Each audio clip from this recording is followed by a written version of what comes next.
Hi Hi. everyone. Thank you so much for joining the webinar today.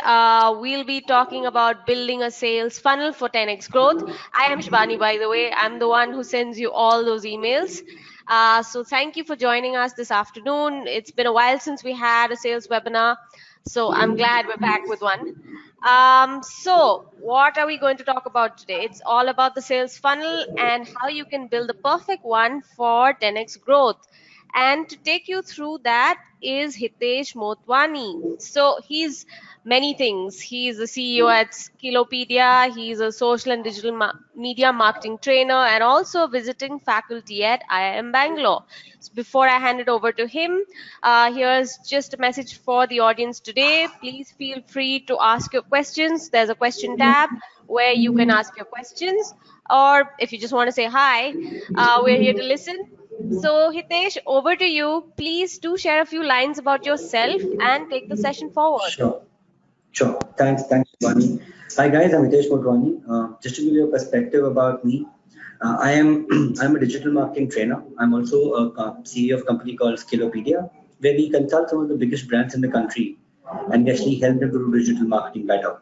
So we're not one of those guys who execute projects. We are one of those guys who strategize projects for some of the biggest brands in the country today. So today, very quickly, what we're going to do is I'm going to share with you some examples on how can you build a perfect sales funnel, and how can you integrate digital to it and probably get your lead generation, to a next level. Also, in case if you want, you can tag me on Twitter at the rate Wisdom Singh or on Instagram at the rate Hitesh Motwani. So in case you want to take conversation out from here, you can also do that. I'm absolutely okay with it. So let's get started. So essentially, now let me just first of all do a very pop quiz.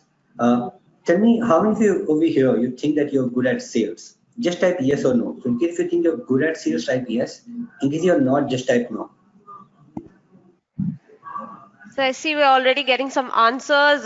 Tony says yes. Shabir says yes. Abhishek says yeah. Hi. Okay. Hi, Abhishek. Vishal says no with 3 exclamation marks. Abhish and Navjot says no. Kalyani says hi. Hi, Kalyani. Anyone else out there who'd like to answer the question? Okay. Subratit says no. Anyone else? Okay. Can you Yeah, repeat so the question? Murtaza says sure. that. Yeah. The question is basically how many of you think that you're very good at sales? Because there's one dilemma that everybody hates sales actually. Like none of them like sales. And when I was in my MBA, I also used to hate sales. Yeah. Uh, so people aren't sure actually. Okay. Tanushri says not sure Okay. yet. Kalyani says Okay. not clear. Tony says he loves sales. He says I love sales. Okay. Okay. Nice. That's great. So in fact, let me tell you, people who say no, to be very frank, all of us are very good at sales right from childhood. So in fact, sales is one thing that we've been doing right from start. So while doing business, people have only one single objective. They want to increase sales and they want to get more customers. That's about it.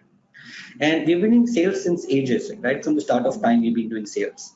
So just to give you a perspective, when you were born as a baby, the first thing that you did, you cried. You told your mom that, hey, I need food. What's that? That's sales. Even when you became a bit bigger, and when you started negotiating with your father that if I get 80% in my exam, can you give me a bicycle? Or can you give me a goodie? Or can you give me a Barbie doll? Whatever it is. Even that's sales. In fact, when you go for your first job interview, what are you trying to do with people? You're trying to sell yourself, right? Saying that I'm the better guy and I'm better than anybody else in this breakout room right now. And when you go out on a nice date, what are you trying to do again? You're again trying to sell yourself, saying that I'm the best guy you have. So to be very frank, we've been selling right from start. Whether you like it or don't like it, we all are born salespeople. All right. Let me ask you a tough question. Now, when you see a beautiful girl wearing a beautiful dress coming towards you, what do you think? What is she doing? Is she selling or not selling? What do you think? Can you All answer right. over here? Another question for our audience here today. What do you think she's doing? Please type your answers here on the question tab. Abhishek is saying yes. Okay. Do you think she's selling or not selling? She's selling herself. Okay. Being presentable. Okay. Size being safe. She's smiling. Okay. Good perspective guy. Okay. Okay. So technically, I don't want to be in the feminism and all, which is why she doesn't sell. This is not sales. Technically, this is marketing, right? So what's the difference between marketing and sales? So marketing is something where you don't go to the customers, but customer come towards you. And selling is more one-on-one. Like we go to the customers and we talk to them. Before I tell you, like how do we start building a sales funnel? We need to understand that, in any organization, we need to start keeping a balance between marketing and sales. A lot of time people are confused that, okay, should I go for marketing or should I do sales? So what is sales? Technically, sales is talking one-on-one. It's for talking to a single individual there, right there. And marketing is talking to many people. Sales is all about closing deals. Marketing is about finding people who are likely to close deals.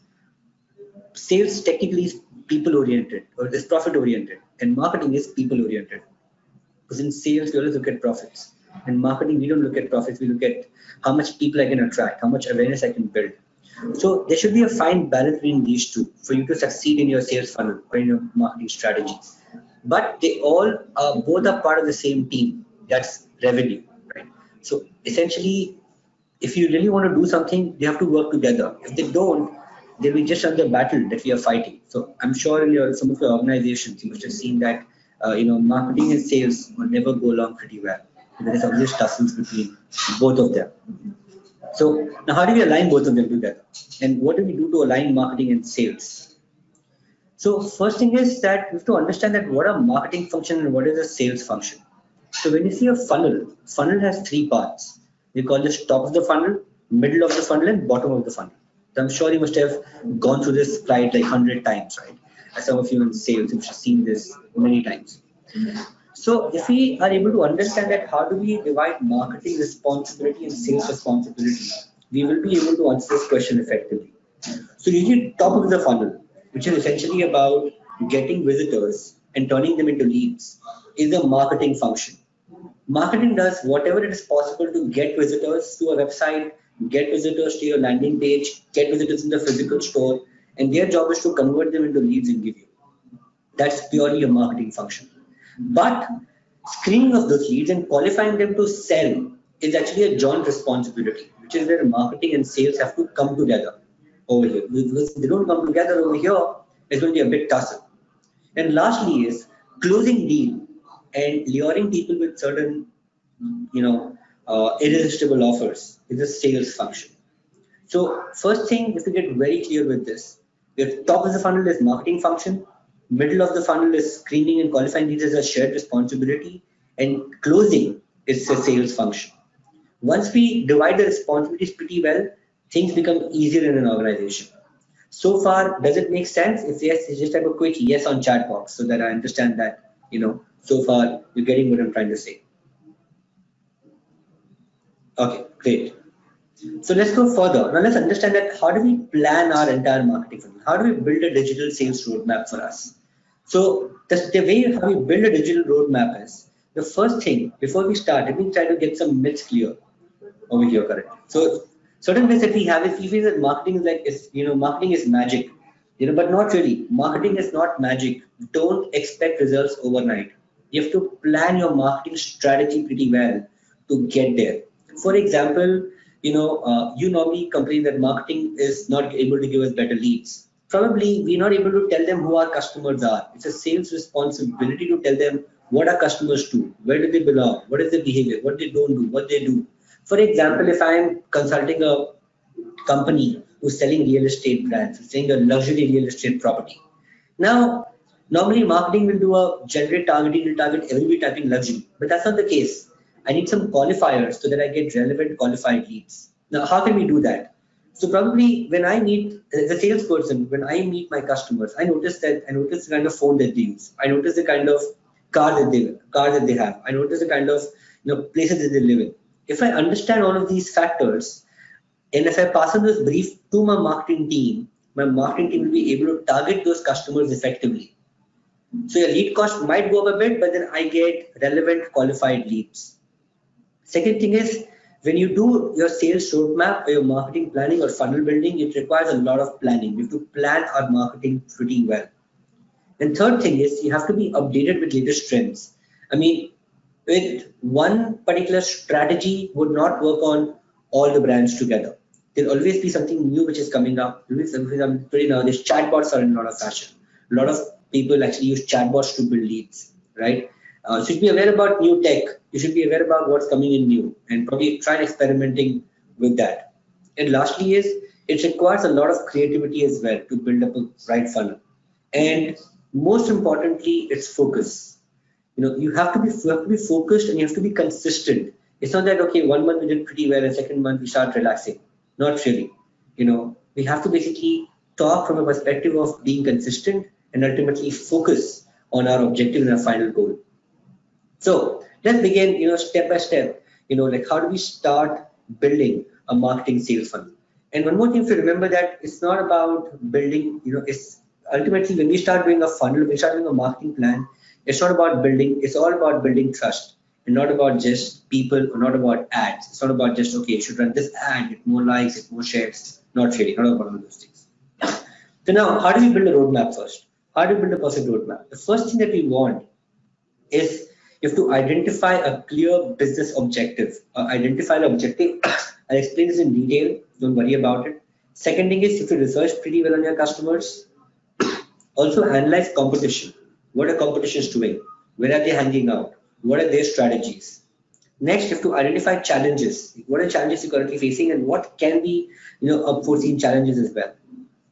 Also, if you define a target audience very clearly, because if you don't define a target audience clearly, that's where half the things go wrong. Also, after deciding my TG, I have to decide appropriate digital channels or offline channels to build my sales funnel. And then ultimately make my content and creative strategy or sales handbook and ultimately execute. And lastly is analyze, follow up and review. These are the steps that you basically do while building your sales funnel. Now let's go on these steps step by step. The first thing that we want to do is by building a roadmap is get very clear about our objective. Now, people think objective is about awareness, traffic, driving sales, conversions, etc. But when I say build objective, I have to be very clear. Let's take for example that I will say I need to close 30 customers every month, paying me at least 2 lakh rupees per month. That is my objective. That is my goal. So have a very specific and measurable task which you can achieve at the end. Because if we start just saying objectives to increase sales, my objectives to increase brand awareness, it doesn't work that way. Let's take a new business. You're absolutely new and people do not know about you. Then what do? You can't straight away jump into sales. You need to say that I need to reach out to at least 10,000 people every month telling them about my product. And then probably when I reach 10,000 people, 1,000 people react to it. If 1,000 people react to it, I might get to close at least 20, 30 sales, whatever it is. So that it has to be extremely measurable. But you have to choose one objective at one time. Let's take you're making an entire yearly plan. See, basically you can start off with saying that the first 3 months I'm going to focus on building awareness. The next 3 months I'm going to focus on getting people and getting free product trials and getting them to kind of know more about me. In the last 3 months will be ultimately converting them and ultimately telling them more about it. That this will be the case of a B2B brand. With B2B brand, the selling takes a lot of time, and B2B brand sales doesn't happen overnight. The sales cycle is almost 6 months long. But where it's an FMCG brand or it's a brand like a hotel or something very, very quick, in that case, you would want to, your entire cycle will be a bit shorter, right? So I hope it makes sense. The first step is understanding objective. The second step is you have to also understand what objectives are not. Now, suppose when people plan their digital strategy, they always say that okay, I want 1 lakh likes. I want to get so many visitors. I want to get so many CTR. That's not objective. Objective ultimately is that what do you want to achieve? As I explained to you right now. Next step is doing research. Now the question is, how do you do research and where do you do research from? The first step is you probably even look at some of the past data which is available to you. So you've been running some campaigns for a very long time. Look at your past data of the leads that were converted. When you get those leads which are converted, you can take that leads and probably do a custom audience targeting or a lookalike targeting.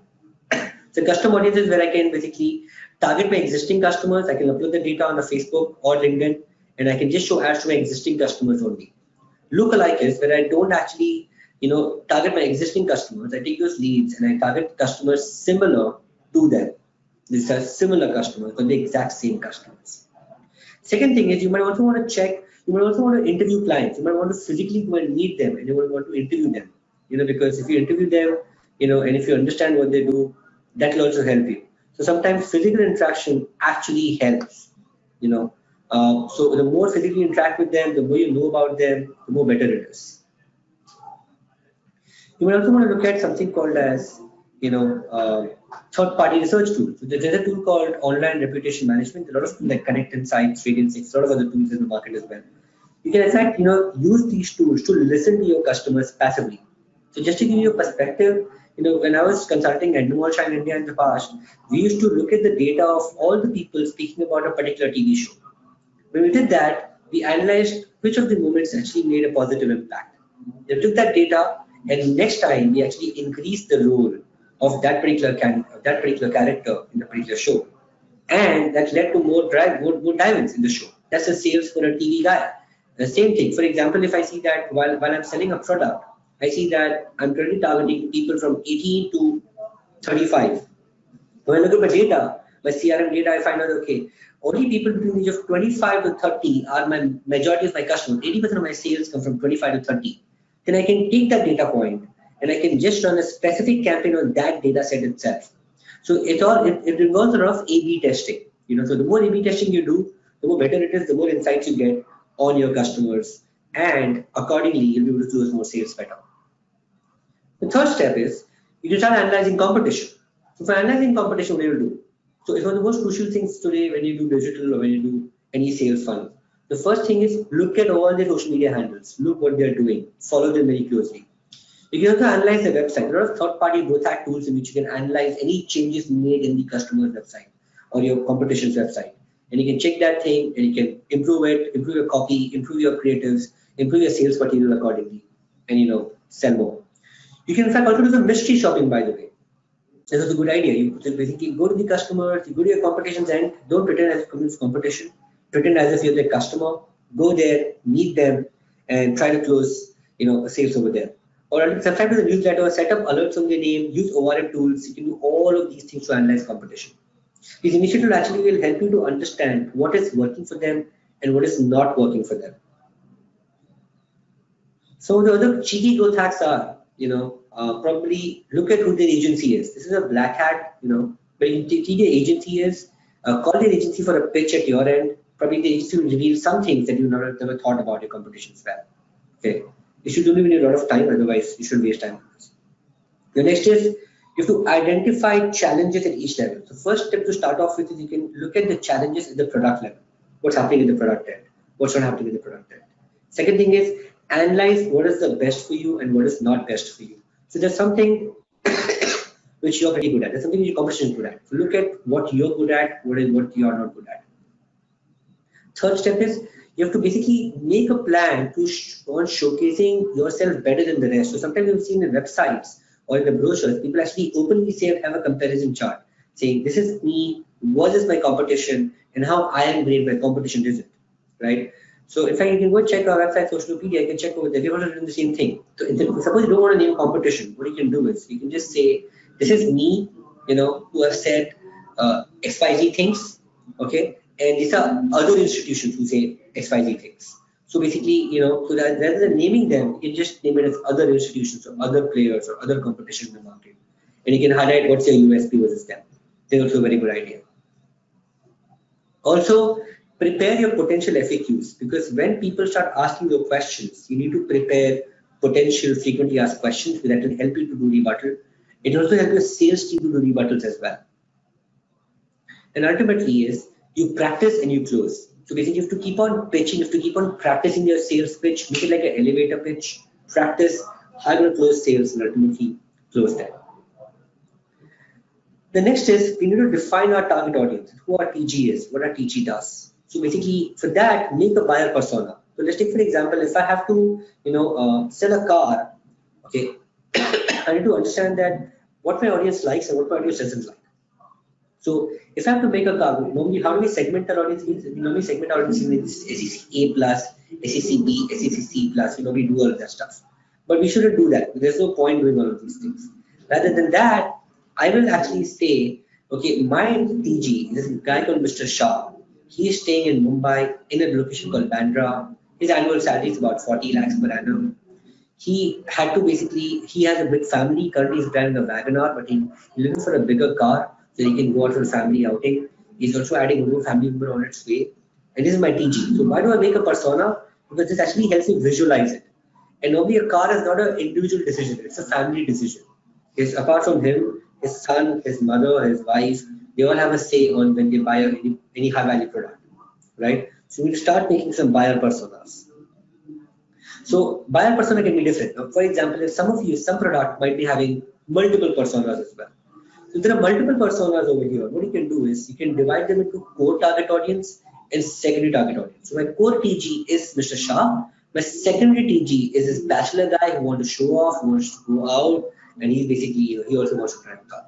So I can make primary and secondary TG as well.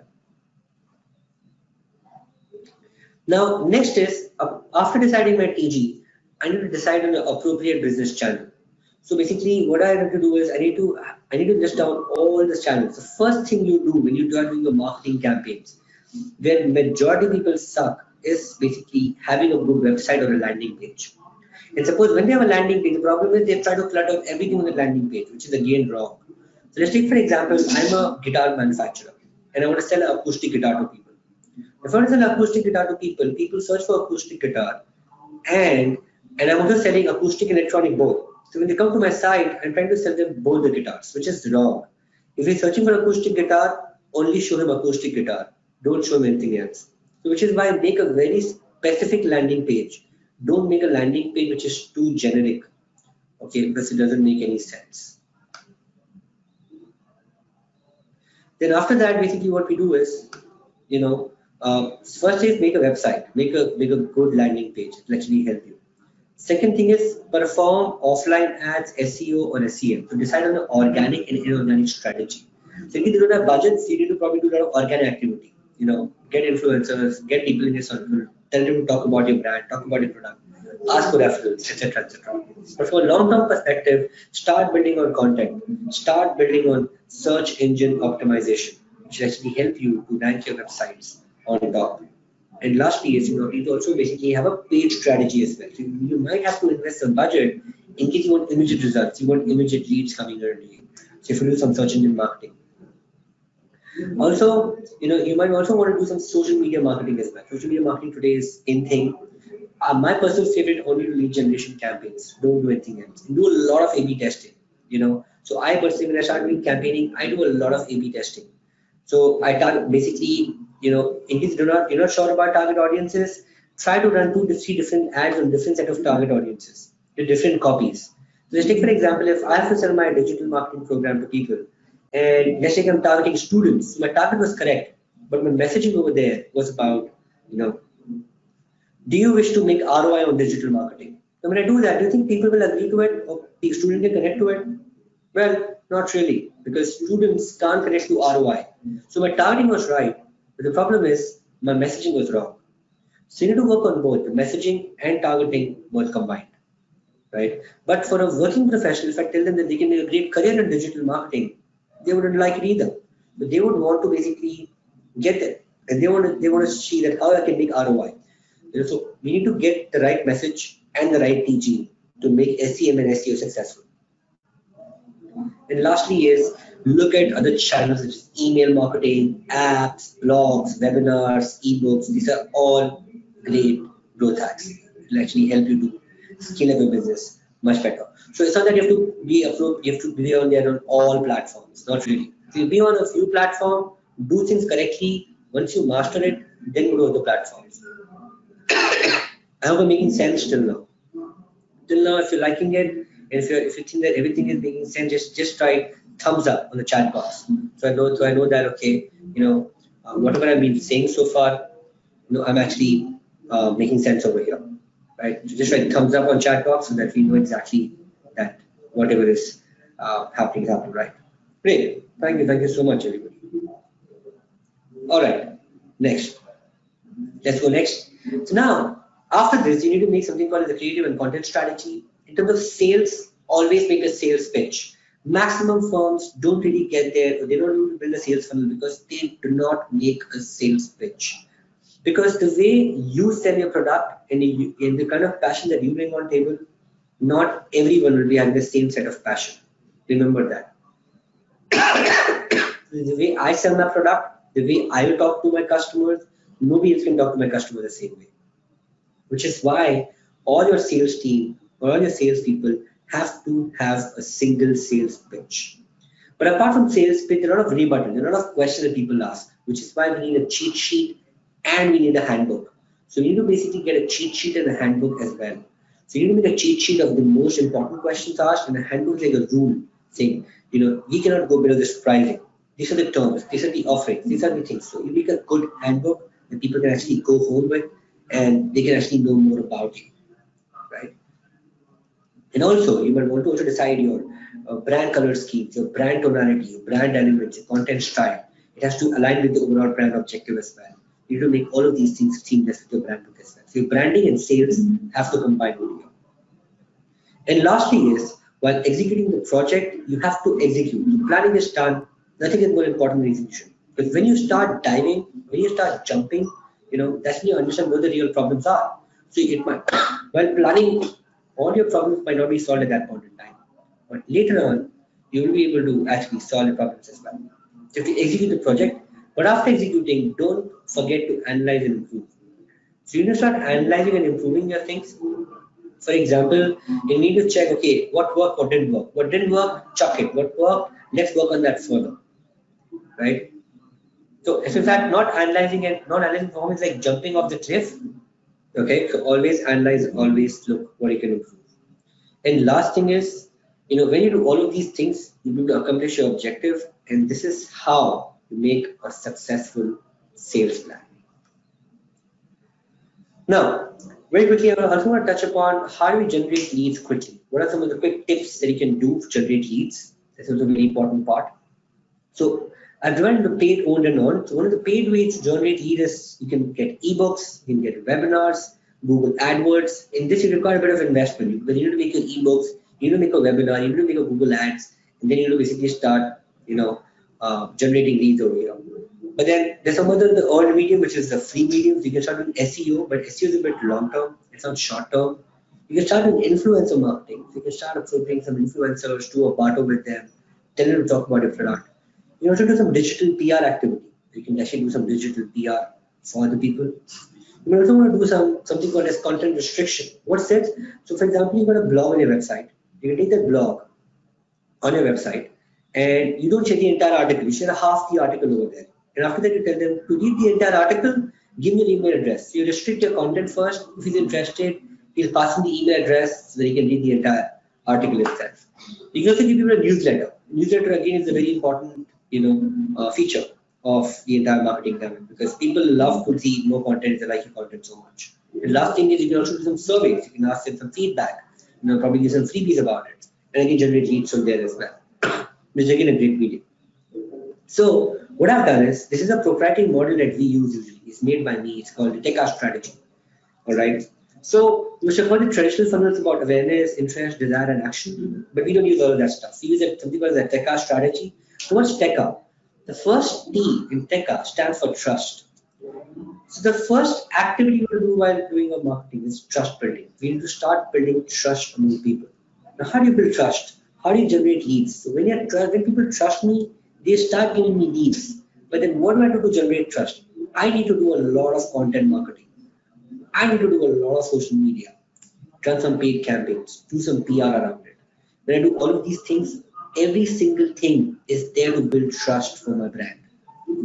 Once the trust is built, once these are generated, they become my prospect because these prospects are those guys who are probably interested in my product. So I need to engage them further. I need to get them to a landing page. I need to probably give them some more ebook, give them some case studies, tell them the free tools, and start building trust slowly and steadily in their mind. And eventually, I want to convert. So what do we do for converting? I need to basically convert them by giving a sales page, a free consultation, probably through some trust signs, show them a 4 or 5-star rating, show them how many people have bought the product, show them some reviews, show them some testimonials. When I do all of that stuff, I'm able to convert the prospect into a client and I basically take his money from him. But the maximum time we stop our marketing over here. we shouldn't stop our marketing over here. We should go one step further and ultimately retain them and make them our advocates. So I'll involve them in some advocacy program or loyalty program, get them to do some repeat purchases, and that's when I start doing. That's how I build a sales funnel. This is my sales funnel, guys. All right. So just to basically summarize the entire thing at a strategic level, what you do is you target customers through Facebook, Google, Twitter, lead generation. You'll engage them with the response strategy, content strategy, information, and ultimately you'll close them by putting sales, reviews, testimonial, customer feedback, offers, gifts, and surprises. So if I have to also combine my traditional funnel with the new funnel, and I have to basically combine my all the digital marketing tools over here and all the offline and online tools, this is what it would be. So the awareness stage and the trust stage, I will use offline like PR, radio, word of mouth, etc. And the online world, I use online ads, email marketing, and pay-per-click campaigns. But then to drive them to consider my product, I might want to basically, show them consideration by reviews, by blogs, by videos, and I have to drive them to purchase it. So while doing purchase, I need to tell them that, hey, why don't you come to my store? Why don't you come to my e-commerce website? Why don't you come and do some transaction with me? And ultimately, build a forum, retain them, show them some knowledge base, and ultimately make them my advocates. So these are some, concrete tips which you probably can use while you actually do your marketing. Right? So I hope that this made some sense for you guys. All right, and now I'll be open to take some questions in case you want. In case you got some questions, you want to have something, you can ask me, and I'll be more than happy to answer you. Thank you, Hitesh. So, audience today, it's open for questions. So, if you have any questions, please do ask them now. Some of you have been asking about the recording. Yes, it will be sent to you. So, don't worry about that. I can actually tell you, Hitesh. So, Tony had said something about if you could talk in terms of hotel sales. So, I believe that he's probably in the hotel industry. So, if you could share some Okay. light on that. Okay, so basically, I see hotel sales essentially is all about, so hotels you can do multiple things for me. So one thing about a hotel is, you can do a lot of marketing in terms of with your existing customers coming inside the hotel. So as simple as tell them to give you a review or just share about your hotel on Facebook or Twitter, you get the 5% off. You should review them on TripAdvisor, you get under 5% off. So probably you can have these small techniques so that your word of mouth spreads among your audiences. Okay. One of the other growth hack what you can do is you can probably do a cross promotion. You can actually go that, to other people in other catchment areas and probably tell them that anybody who purchases over 5,000 or 10,000 rupees, give them a hotel voucher and give them a 20-30% off. And same thing goes for them. So in any high value booking at your end, you give them a cross promotional voucher with them. So just some tips that you can use. Also, in case you want to book for hotel websites, normally there are a lot of tips in the hotel websites. What people do is they play a curiosity thing where basically, people actually tell that if you suppose somebody's seen your hotel booking now, you retarget them and tell them that because you've seen it, you only got 24 hours, and if you take an action now, you get 10% off by using this coupon code. That's one way you can do it. Or by some algorithms at the back end of your website or hotel booking websites, they increase or decrease price based on whatever they search. Is again one of the good strategies we can use for hotels. Yep. I hope this made sense for you, Tony. I hope it's helpful for you. Okay. Um, I can see there are quite a few questions, Hitesh. okay. So I think Dhwani is asking, leads make connection on LinkedIn, but there's no communication. I don't read that question. There's a communication. Let's issue this. Communication LinkedIn, but then there's no communication. Okay, so Dhwani, there's no solution to this, to be very frank. If you basically add some on your LinkedIn, you need to start building on content. Because if you don't build content, it won't really help. So ultimately, everything revolves around you have to share your expertise with people, right? Because you have to portray yourself as a leader in whatever industry you are in. I don't know what industry you are in currently, but if you portray yourself as a leader in that industry, you need to show his authority over there. So when you start providing value to people, if for example on my LinkedIn I keep on providing digital tips, okay, and I probably start a series on 30 days and 30 social media tips. Let's say people start following you, and then people want to know more about you. They're curious. When their business opportunity arises, they definitely come to you. Okay. David is asking, please could you share some light on software licensing sales? Well, David, on software licensing, essentially, it's a very competitive space. So one of the things that you can do is probably you need to first of all find highly qualified leads.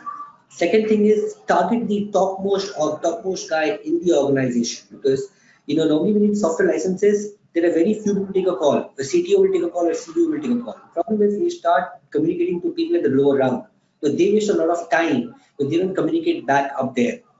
Then you need to make an impactful presentation. Like if you saw my presentation, less of text, more of pictorial, right? You need to go there and you start finding the relevant audiences by doing some B2B lead generation campaigns. Try LinkedIn, try custom audiences, try to remarket people who come to your website. You can also use chatbots. So probably try to use some chatbots and lure people to basically get an offer and ultimately sell a software licensing deal with them. But try to make it exclusive, because at times for licensing, what I've seen is the moment you make it exclusive and you put some qualification criteria, only serious people come. Don't really open it to everybody who wants software.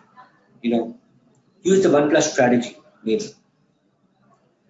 Currently, we rely on LinkedIn for lead generation. Can it be damaging or reliance on one particular lead generation? Okay, not really. So the idea is you basically use LinkedIn, but also try to use some other mediums as well. It's always good to A/B test. If you don't A/B test more, it won't really help, because you wouldn't find newer avenues over there. Probably try Quora. Quora is a very good platform for you, even for David. You can also try Quora as well. The Quora is a very impactful platform which you can use. Try to use search engine ads, because I know that LinkedIn might be effective for you, but also search engines might be effective for your brand or for the product that you're doing. So try at least 2 to 3 mediums, test. That's what every marketer does. Okay. Then what are the questions we have? Just scroll down. Will the same approach while applying selling services as well? Yeah, Pulkit, absolutely. Shabir, I'm sorry, you can't speak, but you can always put in the chat box whatever you want to say. Well, Abhishek, not exactly price affects your booking. Apart from the price, it's your quality, it's the way you communicate, the kind of value that you're providing to people that also really affects your bookings as well. So Fahad, I just told about a software deal, same thing for any accounting software sales as well. But accounting software is a very competitive space, a lot of players already over there. So you need to probably make things seamless. You may also want to try doing some integrations with the GST software or with some other tools like Tally or something that will basically make your software seamless. Ultimately, put a quality. You can also add some data visualization as well. So everything is around the product. You have to make the product very powerful. Once your product is powerful, selling becomes quite easy. Well, explain about solution selling. Shikha, can you elaborate your question a bit more? I'm not able to get what kind of solution selling you want to see. Elaborate your question a bit more. Okay.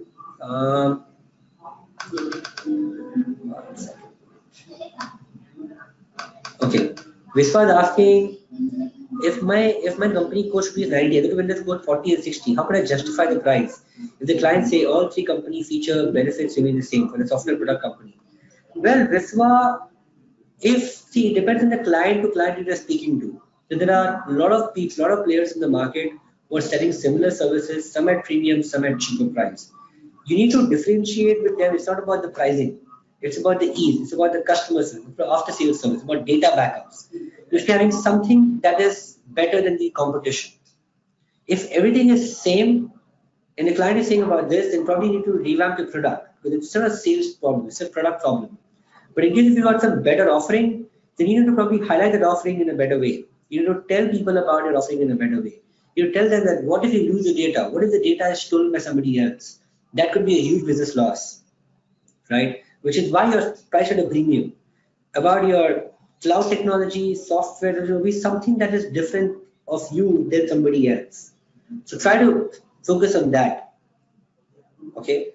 Pankaj asking, what do investment advisory services increase sales? So investment advisory is, for example, like you need to see moments, Pankaj. So currently the market is down. It's a good moment for people to invest, right? So at the moment, when you start doing things first, always provide value first and then sell. What happens is people sell first and then provide value. You go to people and say, I can do this. That's the point. You tell them that, hey, you know what? 20 years back when the market crashed, the market recovered in 1.5 years. It's the same thing right now. So you should take the opportunity over here. And you should ultimately start becoming an authority in the investment advisory field. So you start providing tips, you start providing people advice, do some free webinars, do all of these things to build trust. Once you build trust, engagement and sales happens after that, right? The same checkout strategy which I used in my presentation. Arindam is asking where to make visitors land, on landing page where there's no purchase option, or to page where full code is provided with purchase options there. Well, ideally it should be a full quote option with a lead form and at the end a purchase option as well. The chances are people don't purchase in the first instance, but people don't hesitate in filling up a lead form. Once they fill up the lead form, tell them about it, lure them about it even further, and then tell them to close the deal. That's what we will do. Manoj, please share info on cold emailing. Believe it is better than generic emailing. Well, I'm not a big fan of cold emailing, to be frank, Manoj. If you do a cold emailing, it doesn't land up anywhere. So idea is to keep on refining your list. When you have an email list in place, always refine your email list by keeping the highly engaged users separately and the cold list separately. Whatever cold list you have, you keep on probably telling them and keep prompting them to open the email by giving something valuable to them, like an ebook, like a content restriction, or like something that will basically make them open the email. A gentle reminder by saying also at times you can send them an email saying that, hey, I would like to clean up the list. If you're not interested, please reply with you're not interested. Or if you don't reply within 48 hours, we'll remove you off the list. That's also fine. So always have a list which is warm enough. There's no point in putting just blasting on cold emails. Deepak, I explained about IT sales, same as above. Ajay, so what's the best marketing platform for interior designer to build and building company? Well, Ajay, for you, I think Instagram and Facebook works pretty well. Try these two mediums. That's actually pretty good. So you can try both these mediums to increase sales. Pulkit saying, what are the key aspects to consider while qualifying the lead?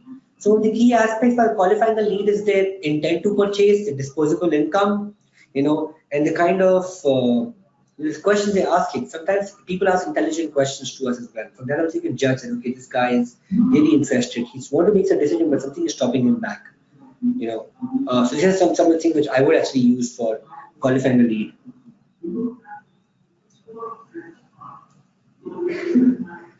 Brand Realty Kumar is saying, please advise on realty marketing sales. So realty marketing, essentially today there's a lot of challenges with RERA and all coming in, Kumar. But the thing is, for realty sales, it's about building an aspirational value. Or there are two things. If we're targeting investors or first home buyers. If you're targeting investors, provide them an incremental value, talk in numbers. If you're targeting first home buyers, then probably target them with the aspirational value and why this home is the best place to stay. Probably some people also will join my last two and other stuff as well. So try to do that. Any specific growth hack that you have seen working in the B2B SME space?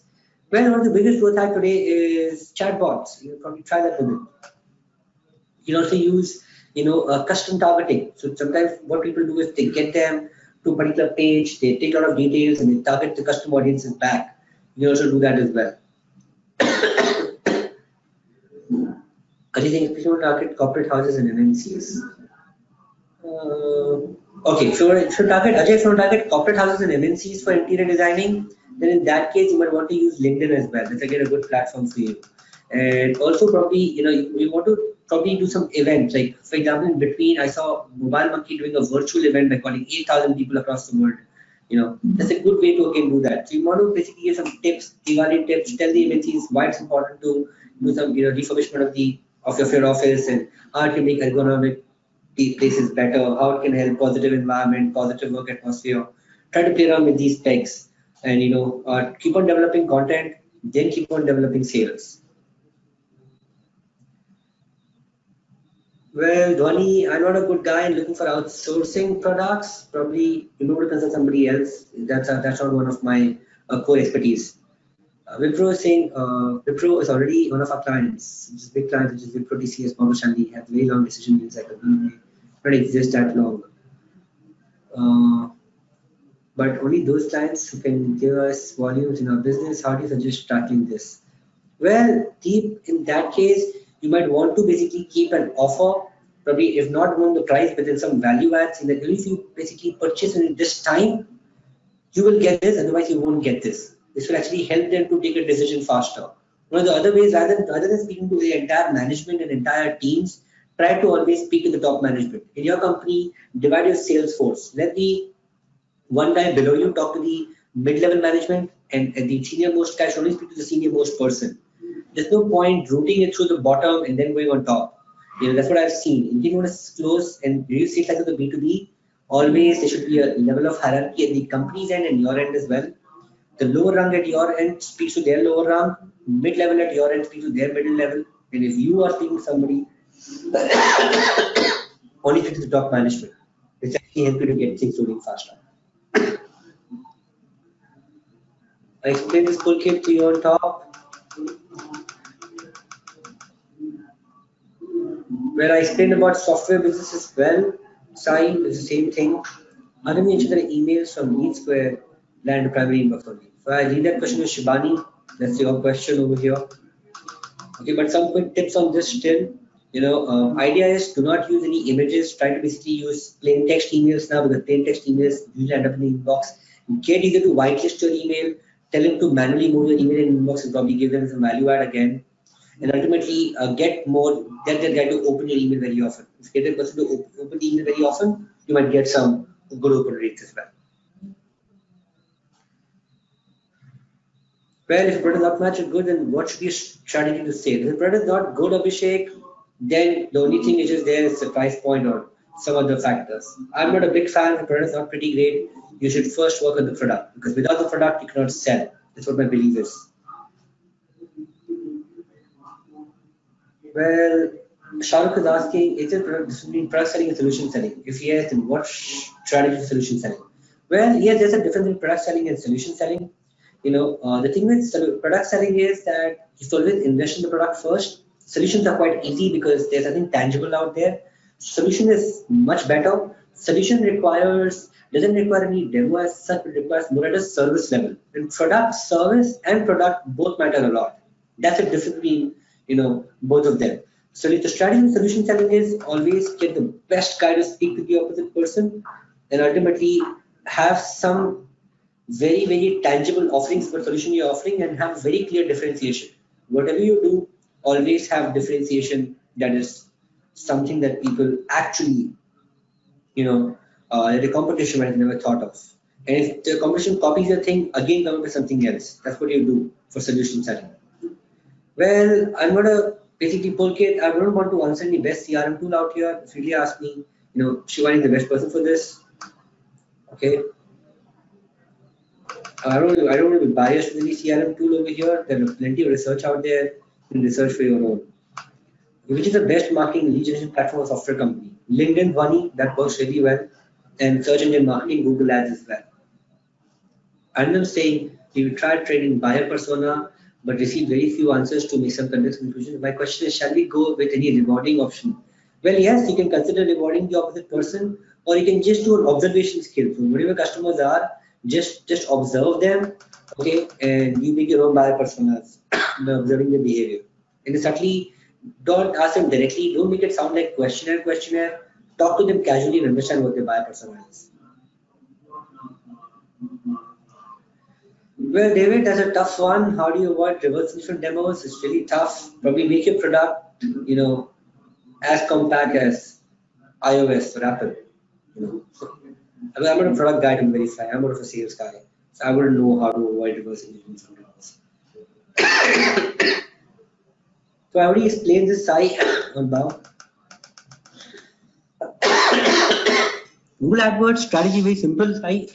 You can start using something called as keyword strategy. Get your keywords right, and basically use phrase match and exact match. That will actually help you to get your your Google ads much better. And I don't avoid broad match initially. So when you start doing a campaign, use broad match initially, but after some time start doing exact and phrase match. It will bring down your lead cost and give you more quality leads. What are the criteria I look for a software reseller? Who's interested to work for us? Okay, I think it's a sales question. Abhishek. So Abhishek, I told you I'm a big fan of product.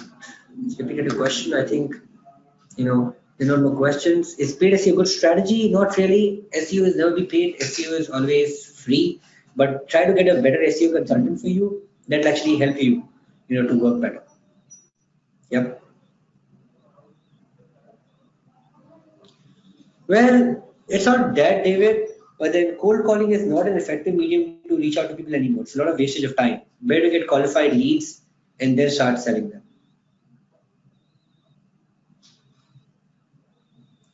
Okay. So I hope it was helpful for all of you guys, and I hope that you enjoyed today. Thanks a lot for these questions, very intelligent questions. I enjoyed especially speaking to all of you. Just reach out to me. You can always, chat with me on Wisdom Singh on Twitter. Reach out to me on Twitter or Facebook. I'm always there. And yeah. Sonia asked this thing again and again. Then what's to be done? But Sonia, I didn't get your question. Can you elaborate your question a bit more? Thanks, Aspa. My LinkedIn is Hitesh Motwani. Just search for me. You'll find it. Okay. It's Hitesh Motwani. It will be a visit faculty. I am Bangalore and CEO of Skilopedia. You'll find me on LinkedIn. Hitesh, maybe you could just move to the cover slide of your deck because Yeah, the correct. way to reach you is available right there. Yeah, correct. Thank you so much, guys. If there are any more questions, we will take them. So, Sonia, you might want to elaborate on that. Oh, okay. So she has. Okay, we can just ask questions. I guess followed up with 3 clients. After that, he's not denying to purchase my product. Okay. Then what is to be done? So if that is the case, Sonia, to be very frank, some clients don't like to say no. I mean, they don't want to. They don't want to like say no to anybody. So if basically you have to keep a threshold in your company, say that okay, if we followed up more than 6 to 7 times, that's when we stop it, and then you just keep on sending them a soft email. Don't really call them or engage in conversation. They're wasting time ultimately. Otherwise, with a tracking tool, when you send emails, there's a lot of tracking tools which you can understand that whether customer opens your email, deletes your email, so you can also know from there as well whether customers open your email or closed your email, right? Um, then basically, and in case, if the customer is basically still, not denying to it, finally give them a last offer saying that, hey, you know what, if you basically don't purchase it by this date, this particular quotation or this particular thing is will be null and void. And then we have to work on cycle again, So you have to do one of these 3 things to get your customer's attention. Otherwise, the best way to do is again, my suggestion always speak to the top bosses. So they get somebody in your firm to speak to the top guy in the company or ask some insider in the company that you have. That's what you would do. That's what at least I would do. Okay. Great. Thank you Right. so much. Yeah, I don't see any more questions either, Hitesh. Thank you so much for a very, very comprehensive session. I'll just like to add 2 points there. The people who are asking about the CRM tools, so obviously I work for LeadSquared. There's a LeadSquared webinar, so I'm gonna root for LeadSquared here. Give it a shot. You have a 14-day free trial, so try it and see if it suits your needs. Coming to the email question, so I'll share a list of helpful tips with you in terms in tech. This is technical, by the way, technical tips that'll help you, uh, that'll ensure that your emails don't land in the spam folder. Hitesh, any closing lines from you? I mean, I would just say sell more, market more, and win more. That's it. Awesome, perfect. Thank you so much, Hitesh. We had a great session Thank today you. and so glad to have you with us today. Thank you. Thank you so much, Shibani. It was wonderful having you here. Beautiful crowd. Thank you so much for providing us the opportunity to be here. Pleasure. Thank you. Great. Thank you, audience. Thanks for staying around. And everyone, have a good weekend. And also, yes, just before we leave, those who are asking for the recording and the deck, that'll be sent to you early next week. All right. Thank you so much. Bye bye. Bye, Thank Hitesh. you. Bye.